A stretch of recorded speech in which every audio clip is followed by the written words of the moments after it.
saling melengkapi, saling menguatkan, dan saling membangun di dalam kerajaan Allah. Markus 2 ayat 3-4. Ada orang-orang datang membawa kepadanya seorang lumpuh digotong oleh 4 orang. Tetapi mereka tidak dapat membawanya kepadanya karena orang banyak itu. Lalu mereka membuka atap yang di atasnya. Sesudah terbuka, mereka menurunkan tilam tempat orang lumpuh itu terbaring. Ada sebuah quote yang pernah saya baca.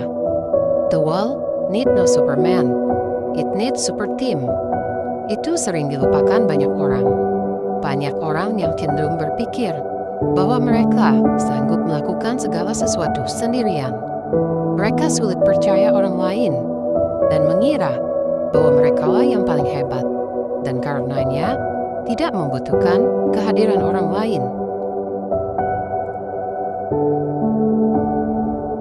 Padahal, manusia pada hakikatnya diciptakan sebagai makhluk sosial.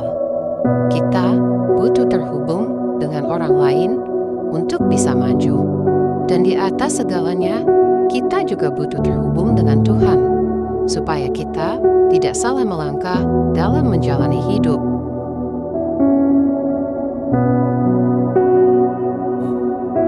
Membangun network di mana di dalamnya terdapat teamwork yang harmonis, baik, dan kuat sangatlah penting. Karena biar bagaimanapun, tidak ada satupun manusia super yang sanggup melakukan segala sesuatunya sendirian. Itu bukanlah blueprint manusia menurut rancangan Tuhan. Kita diciptakan untuk saling melengkapi dan saling berinteraksi satu sama lain untuk memperoleh hasil yang terbaik. Dengan jelas hal ini bisa kita lihat dari sejarah penciptaan awal manusia. Tuhan mengatakan, tidak baik kalau manusia itu seorang diri saja. Kejadian 2 ayat 18a. Dalam bahasa Inggrisnya dikatakan, it is not good, sufficient, satisfactory that the man should be alone. Terjemahannya kira-kira seperti ini. Tidak baik, tidak cukup, tidak memuaskan, dan tidak akan maksimal kalau manusia itu sendirian. Artinya, Tuhan tidak pernah menginginkan manusia untuk berusaha, bekerja, atau bahkan hidup sendirian saja, terkucil, tertutup, dan terisolasi dari sekitarnya. Dan itu bermakna bahwa selama kita hidup, kita harus bisa memperluas jaringan kita, agar kita bisa terus maksimal lagi dalam melakukan segala sesuatu dalam hidup kita.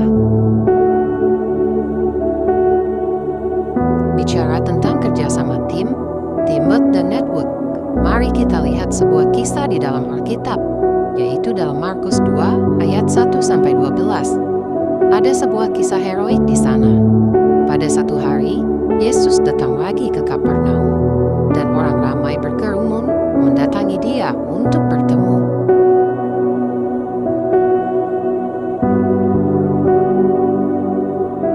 Karena begitu banyaknya orang yang datang, rumah di mana Yesus berada kemudian menjadi penuh sesak, hingga dikatakan tidak ada tempat kosong lagi. Yesus memberitakan firman kepada semua yang hadir.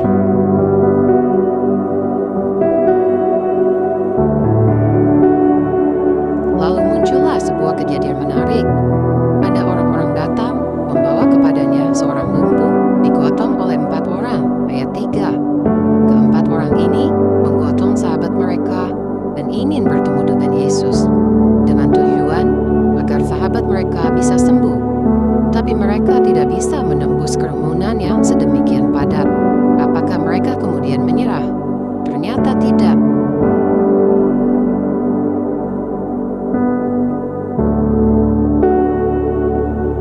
Inilah yang mereka lakukan selanjutnya. Mereka membuka atap yang di atasnya. Sudah terbuka, mereka menurunkan tilam tempat orang lumpuh itu terbaring. Markus 2 ayat 4.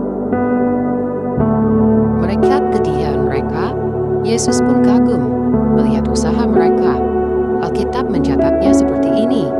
Ketika Yesus melihat iman mereka, berkatalah ia kepada orang lumpuh itu, "Hai anakku, dosamu sudah diampuni." Markus 2 ayat 5. Sejatinya, manusia memang diciptakan bukan menjadi makhluk yang tahu, dan sanggup berbuat segalanya sendirian. Kita diciptakan sebagai makhluk sosial yang harus saling berinteraksi dan terintegrasi dengan orang lain. Kita adalah bagian dari masyarakat yang terintegrasi di dalamnya, dan ini haruslah kita ingat karena tidak satupun dari kita yang cukup hebat untuk bisa mencapai sukses sendirian. Dalam banyak kesempatan firman Tuhan selalu mengingatkan kita agar tidak berjalan sendirian.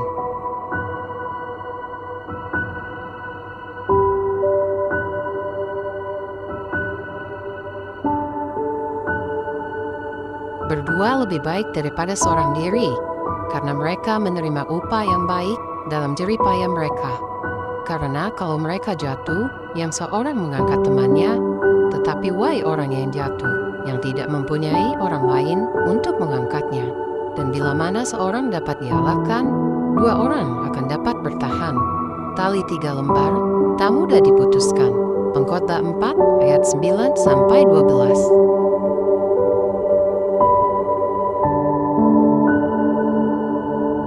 Ini bunyi firman Tuhan yang dengan jelas mengingatkan kita sebagai makhluk sosial yang tidak bisa hidup sendirian. Bersatu kita teguh, bercerai kita runtuh. Itu kata pepatah kita. Dalam hal-hal kerohanian pun demikian. Tekanan dan godaan akan selalu ada di sekitar kita, setiap saat, bahkan di saat-saat yang tidak terduga sama sekali. Cepat atau lambat, kita akan kehabisan tenaga atau akal, kelelahan, dan menjadi lemah. Di saat seperti itulah, kita butuh dukungan dari komunitas rohani, kumpulan sahabat dan saudara seiman, agar kita bisa kembali bangkit dari keterpurukan. Sebuah teamwork yang baik adalah kumpulan orang-orang yang memiliki tujuan yang sama, berjalan ke arah yang sama, dan berisi orang-orang yang saling peduli satu sama lain, dan tidak mementingkan diri sendiri, serta diarahkan kepada tujuan-tujuan yang positif, baik, dan saling membangun.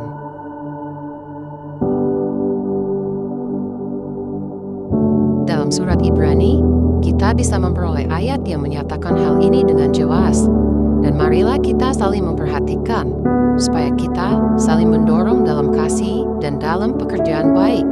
Ibrani 10 ayat 24. Inilah kuncinya, saling memperhatikan, saling mendorong dalam kasih dan dalam pekerjaan baik.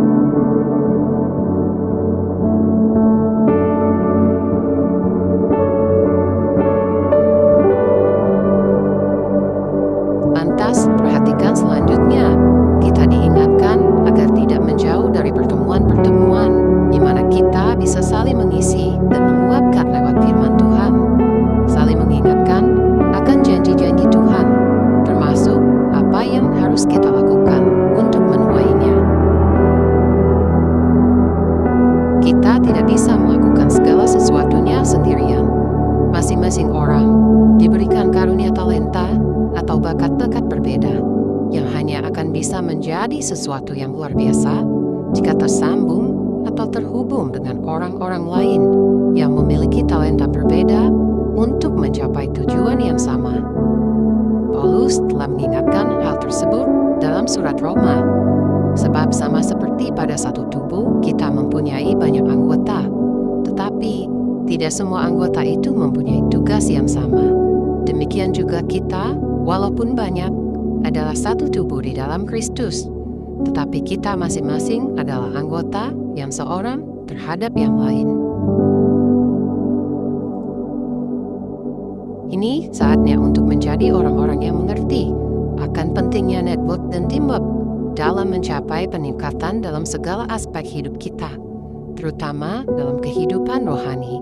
Belajarlah dari kisah orang lumpuh dengan keempat temannya ini.